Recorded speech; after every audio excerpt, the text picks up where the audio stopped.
मिथिला सुरसँ हम कंचन झा सब गोटे के प्रणाम करै छी और आइ अपने सबके एकटा नचारी गाबि कऽ सुना रहल छी। आशा करै छी जे अपने सबके गीत नीक लागत। जय मिथिला, जय मैथिली। सुनू ई गीत। ओ जगत के स्वामी, जगत के स्वामी, प्रभु आरती हरना, यो शिव छोड़ब नहीं चरना, यो शिव छोड़ब नहीं चरना। ओ जगत के स्वामी, ओ जगत के स्वामी, प्रभु आरती हरना, यो शिव छोड़ब नहीं चरना। यो बाबा जनमहि सँ हम भीख मंगै छी, नाम हमर मंगना।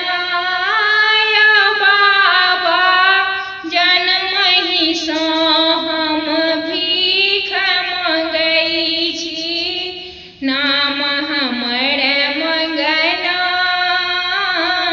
मंगला पर जे भीख ने भेटे, मंगला पर जे भीख ने भेटे, जायब कोन अंगना, यो शिव छोड़ब नहीं चरना, यो शिव छोड़ब नहीं चरना।